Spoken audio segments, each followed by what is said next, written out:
All right, thank you. Yes, there will be no animal harms. Harmings. Okay, I think we're good. Yeah, so what the heck is this guy talking about? You know, yesterday we heard a lot yesterday, and some of the pieces that I think stuck with me as I was thinking ahead to today. Being in the moment, tapping into this very deep level of creativity. These were some of the themes that came up. Patience, letting go. These are all, I think, big ideas and obviously part of the zeitgeist for this field because they come up when we talk about our work in so many different kinds of ways. So this session is a chance to practice and look a little bit at, how do we get towards those things? It's great to think about patience, for example, and I don't propose in this session to unlock the mysteries of living perfect lives, but at least we can do something experiential and kind of reflect on the things that we're trying to accomplish to help us do our work. So kind of, for me, thinking about this as a safe place where we can practice and explore and experiment a little bit. So I'm going to show you guys some things or describe some things. We're going to do some bits of interactivity, and by that I mean this will be like scary for 3 seconds, and then we'll just all live with it. I'm going to ask people to come on stage twice. We'll do 2 rounds of having people come up. And I think, the clock is running here, so I'm telling you now. So we're going to need like 8 people once and 8 people a second time.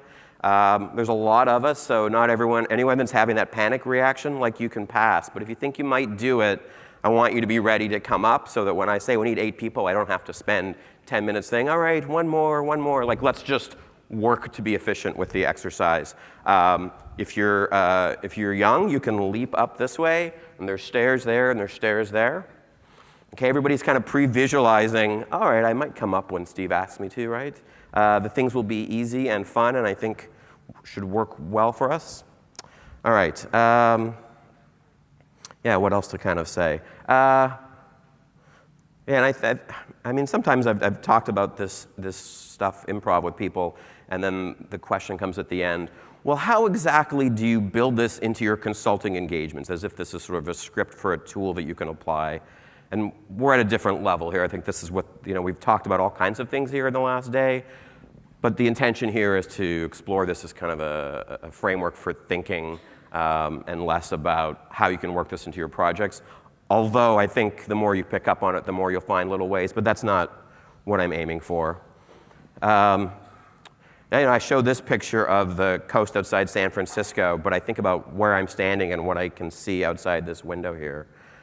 So here's my ocean area dwelling in San Francisco, but I'm happy to, again, you can't see where I'm looking, but like everyone just look out the window. Really, like, it's an amazing day. Yes, and hi, people in the window. Alan mentioned all these things already. There's a whole conversation that is more implied than explicit here, but how does, the work that I've done in user research and all that, how does that link to the kinds of things we're talking about in improv? I'm not going to be explicit about that, but I think you will see the connections to different pieces of your own work. If you want to learn more about user research, Rosenfeld Media, this amazing publisher that we've learned about, also makes resources available. So there's lots of bits and pieces on the book site if you want to do research stuff and you want tools and tips and so on. And Alan mentioned the podcast and the other books, so those things are on the web, and there's the URLs, and you have Google as well. So, all right, so let's talk about improv, and let me say what I think it means and what are some of the attributes of it as kind of experiences. And I think for people that are sort of outside the realm of improv, they've heard of it, they've heard people talk about it, they know it's on television or they do it in clubs. They often think about it as stand-up. And stand-up comedy and improv are actually 2 very different art forms, performance forms. And when you see stand-ups, what you're seeing is a highly rehearsed, practiced, often it's time down to the nanosecond, There's an amazing article about Jerry Seinfeld from the New York Times Magazine, maybe 2 years ago. If someone knows this one, they should tweet it, because it's a really amazing article about creative process. And at some point, they talk about how Jerry's working out some new material. I call him Jerry. So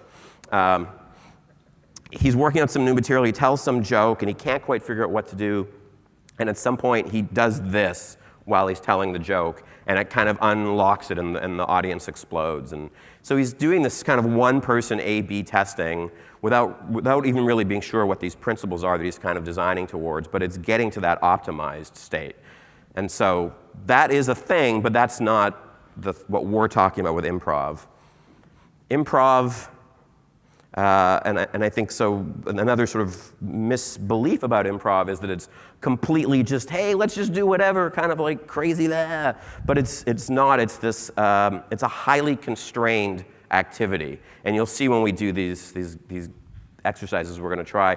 It's highly constrained, and you have to work within those constraints to make it succeed. That's kind of the framework for the collaboration. But within those constraints are other axes of total freedom. And I think part of the joy, I don't know about the joy of watching it, but for me the joy of doing it is about navigating between those axes of constraints and axes of freedom. And it's a particular form of problem solving.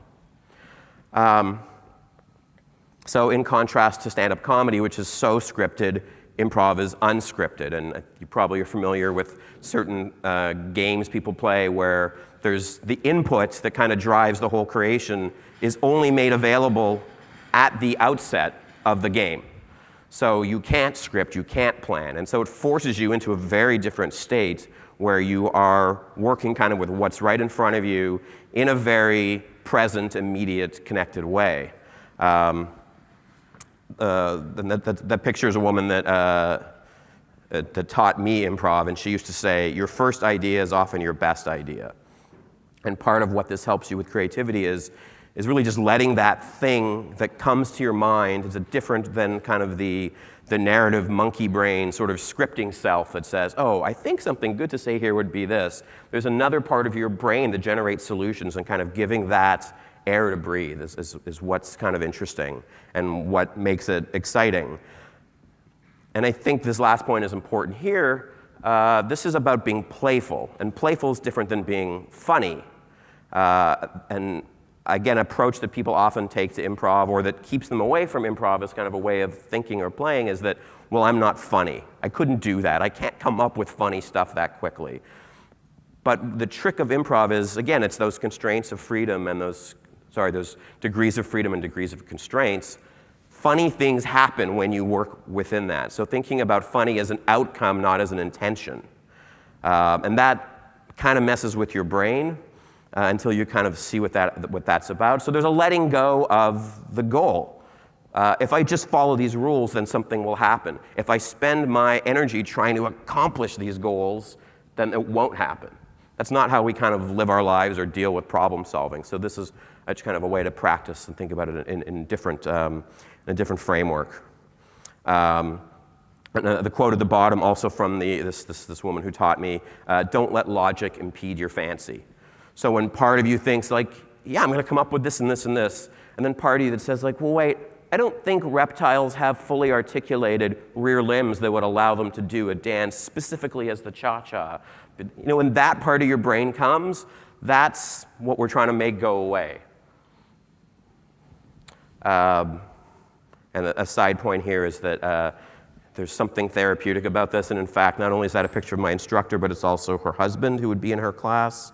When we would go in these classes, a lot of their marital issues would start to manifest themselves in the games.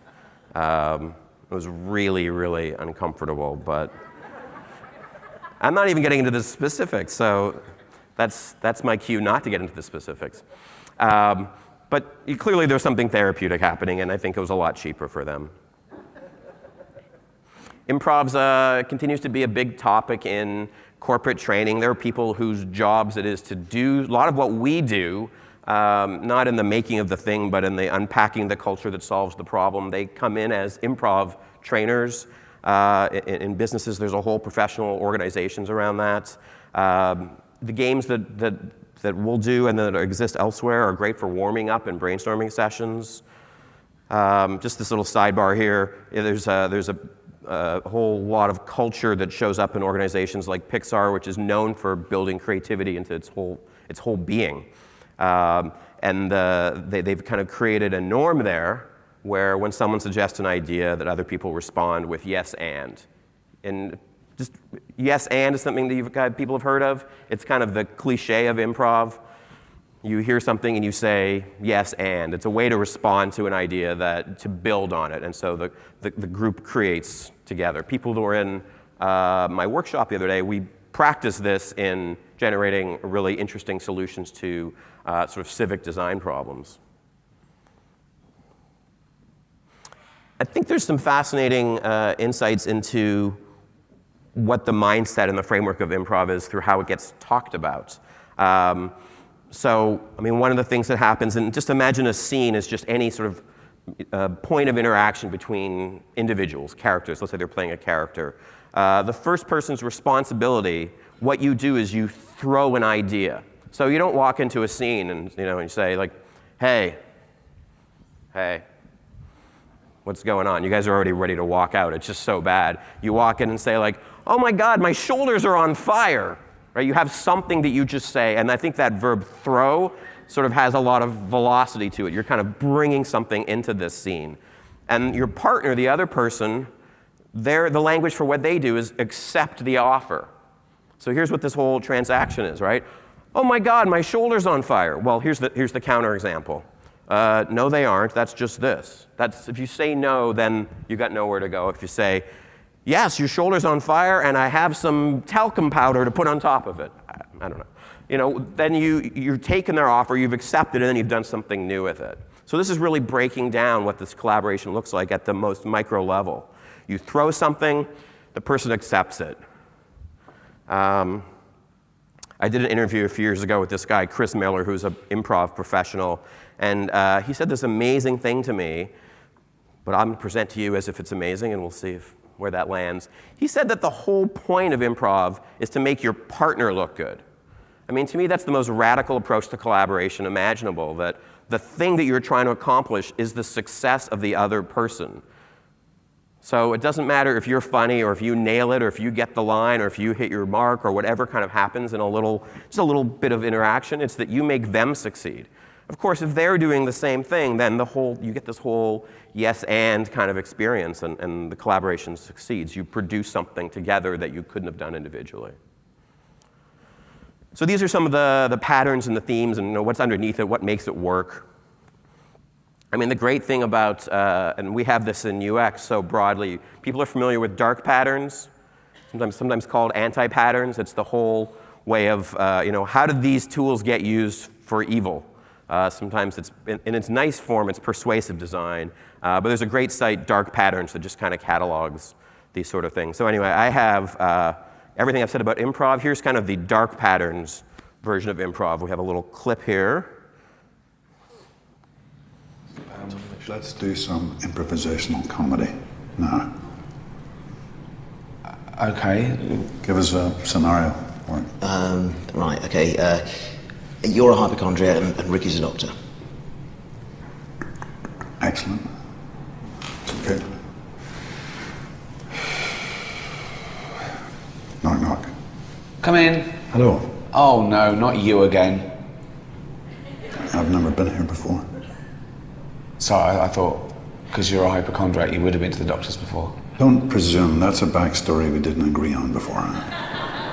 No, I know. That's improv though, isn't it? You sort of go with the flow. Don't take notes. Okay. Can we go again? Yep. Because you ruined that? Sorry. Knock, knock. Come in. Hey. Hi, how's it going? What seems to be the problem? I've contracted AIDS. Okay. What are you suggesting? You're a greengrocer and Ricky comes in to complain. Tring. We're closed. I think the shop has to be open for us to do the sketch. Okay. Sorry. Tring. Yes. I'd like to make a complaint. Yeah, I bought some fruit here yesterday and when I got home some of it was rotten. That's not my fault. Well, you know, it's your shop and it was sold on your premises, so... I wasn't here. Doesn't matter, you know, you've got to... I was at the doctor's. Okay. I've got AIDS. Thought you might have. All right. Yeah, I think we've already talked about what this is for and what we get from it. All right, so game time. I need 8 people to come up. Lickety splits, quick like bunnies. All right, yes, yay.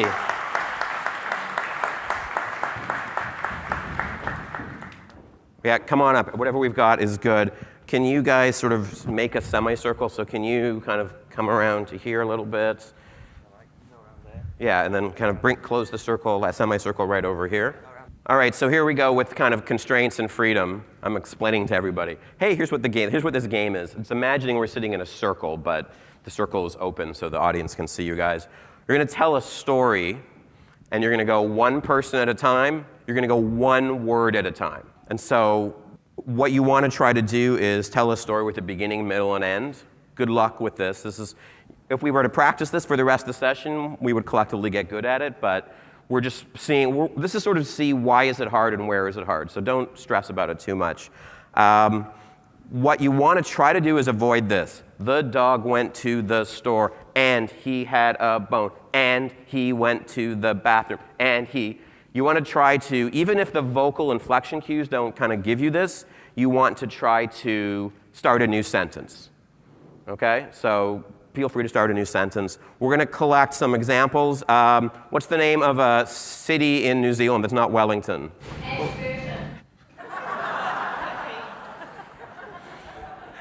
I don't know what that is, but yes. What's an object that you find in the kitchen?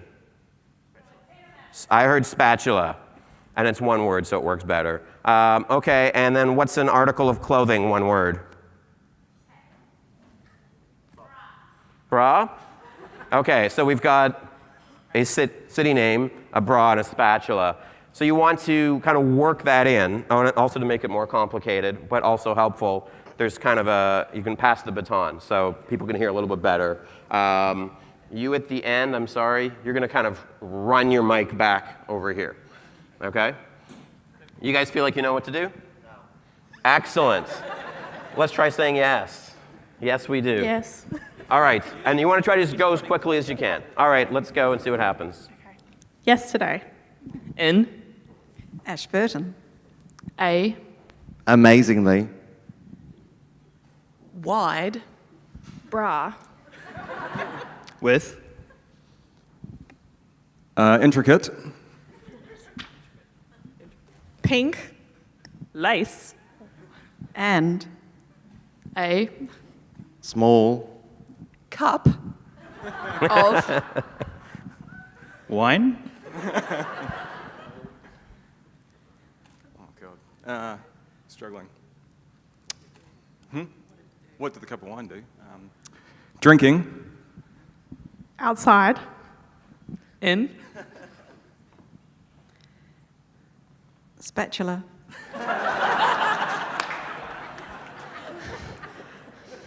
Suddenly.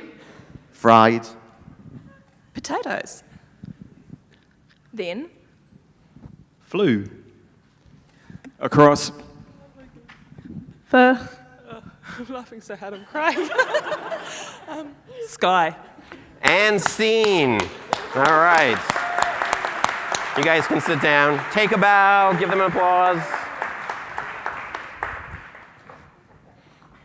I don't know about this group, and we don't have them to ask them, and probably no one would say, but there's a point at which you kind of watch the train coming towards you, and with each iteration, you sort of recalculate where it's going to go, and you actually don't know. You can't control it. And you're right, sometimes when it comes to you and the person has used an adverb and you're expecting a noun, and you see people freeze.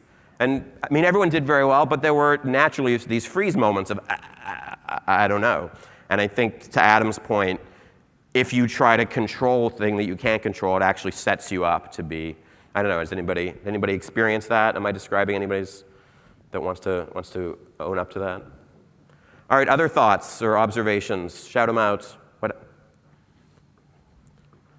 Why, people were laughing. What was funny about that? It was a terrible story. Unexpected things. Yeah, there's an unexpected element that made it funny. Yeah. So you found yourself kind of, yes, willing them on. That's a lovely way to put it. Yeah. Yeah. So you're problem solving, right? You're like trying to figure out what to do to make it work. So even as passive as the role of the audience was, you still kind of engage in that collaboration. I think that's really good. Yes, so moments, there was kind of a flow where the group was on the same page sometime, and at other points they weren't. You could kind of see there was this vibe that happened a few times, which is amazing. You know, morning, no one's done this before, people don't know each other, some weird guy's asking them things, and it just hit a groove a couple of times. Yeah, and you could kind of see it go in and off the rail. So. Right, so the inflection, yeah, and I think if you do this several rounds, you eventually learn to say, the dog went to the store, and then to kind of insert a stop and, you know, assert yourself as the next person and say, suddenly, and that goes against the listening thing. You have to kind of work for the story as opposed to work for the listening piece. So these are all the things that we're negotiating. Very good.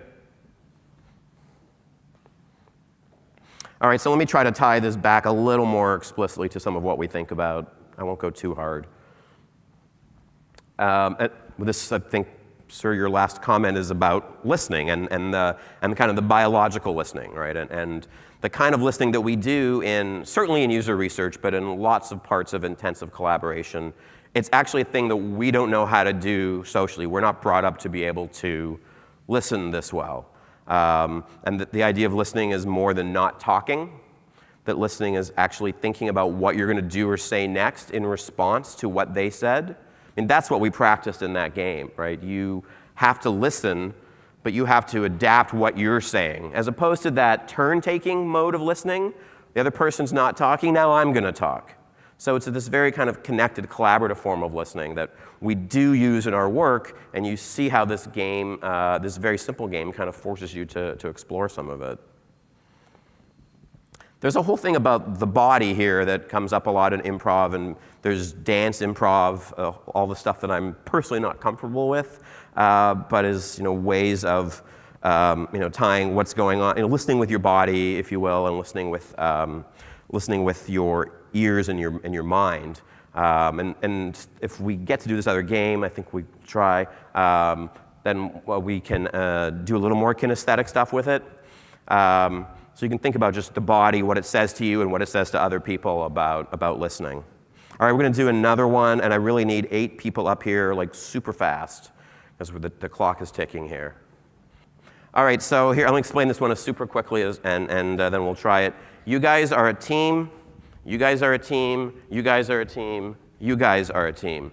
And we'll make you guys go first. And what you're going to do is do the simplest, shortest scene imaginable. You kind of step out onto this is your stage. You're going to step out on here, and you're going to do some interaction. Say something, respond, make a gesture, step back. Don't make it very long and detailed. Just some. You saw these little scenes I was making up before. Super, super quick.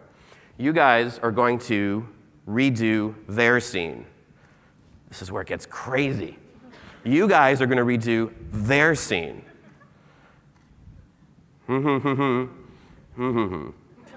Okay? And we'll see. Maybe we'll do a second round, and then you guys will do what they did, and so on. So we'll basically go through it twice.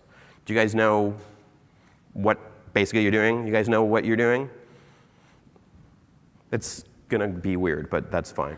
Okay, so go. I'm leaving. You can't. Well, you can't come.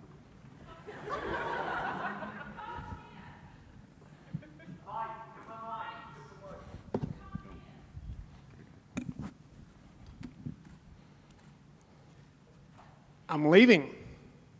You can't. Well, you can't come. I'm leaving. You can't come.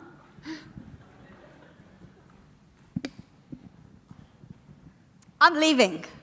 Well, what? Well, you can't come with me.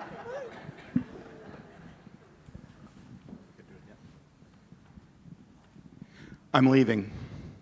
I think I'm okay about that now. Well, it's...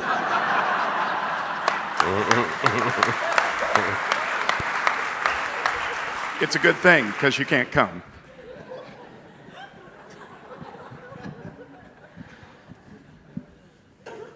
I'm leaving. But what the... What? It's your speech pattern.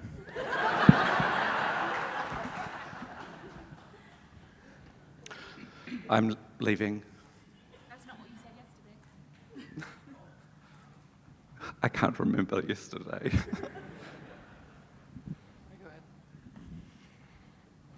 Yeah, bye. See you later. I'm okay with that. All right, thank you guys. Have a seat. Okay.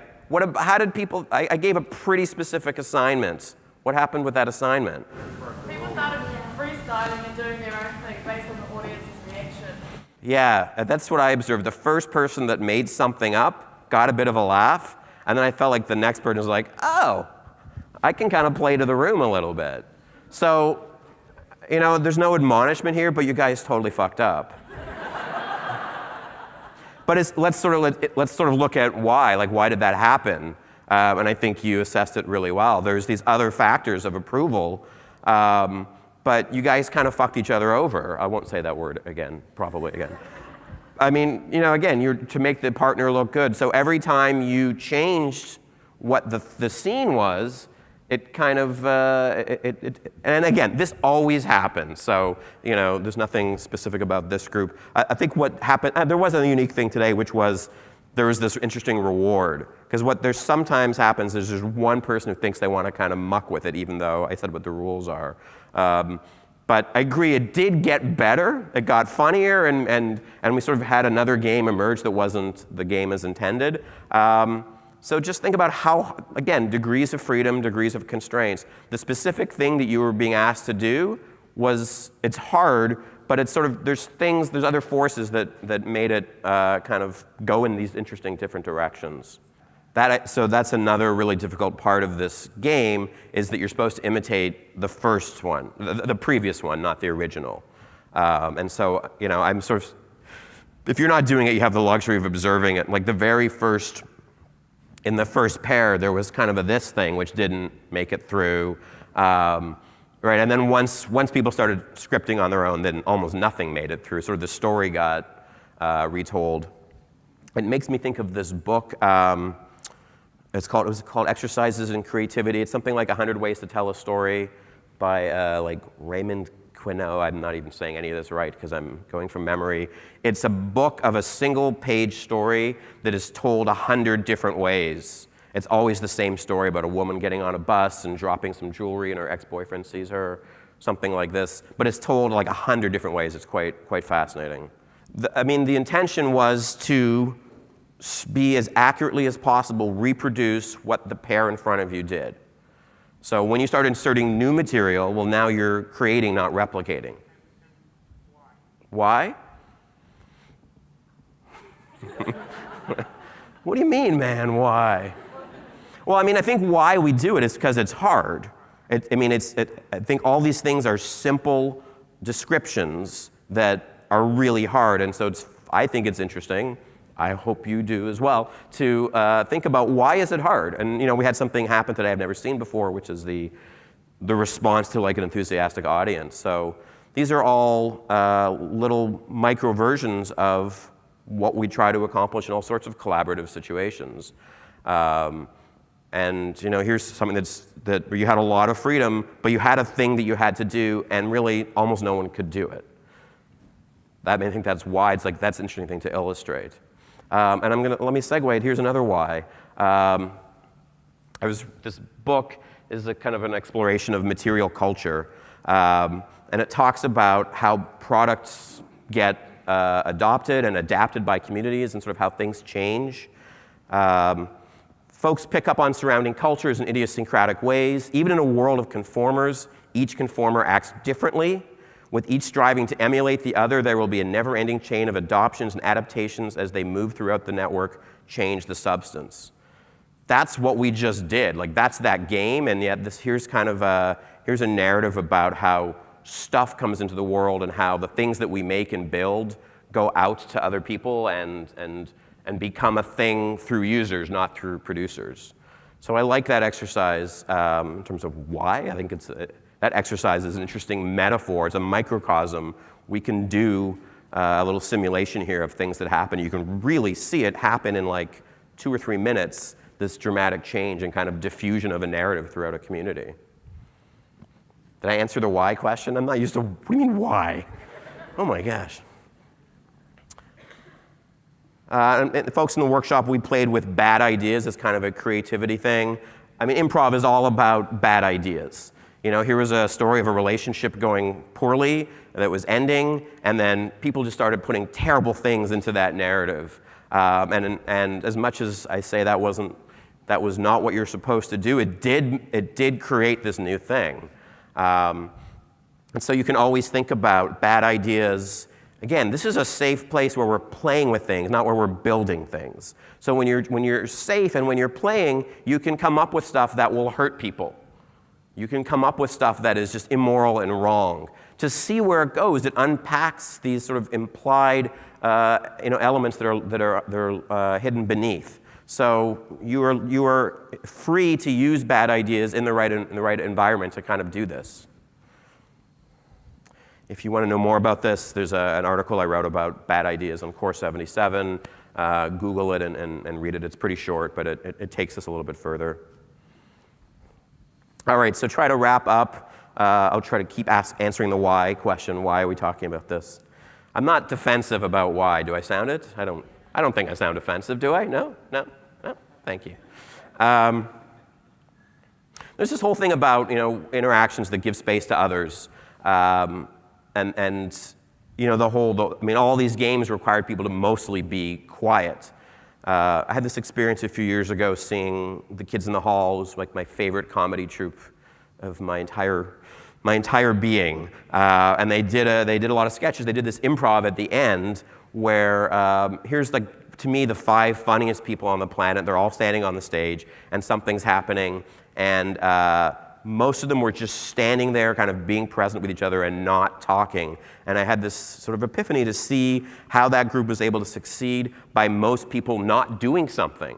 And that is so different, I think, than the pressures that we feel. Certainly in the United States, there's a lot of pressures to perform, to be heard, to be seen, to be in the room, be in the mix, and to think about how you can make your best contribution by giving space to others, by building other people. It's a real flip, I think, but I'm happy to be saying this to this group because I feel like what we've been talking about in the last day is kind of coherent with this notion. This is just too much text on this page. We don't even need to talk about it. I think we've talked about this as well here. I mean, so just as a takeaway, I think yes is a thing that you can do more of. We can just build that into our lives. If you listen to arguments between comedians, they insult each other in this kind of brutal way, and you can hear them say yes to each other. And just how they use even if you don't use the letters YES, to use that as a conceptual way to respond to something. So you can practice this in your daily life. The next time someone teases you, instead of trying to get back at them, just take that on. Someone says you're a something, just say yes, and then look for the and. And if you try that, it just changes the dynamic. It's a little bit of a power game.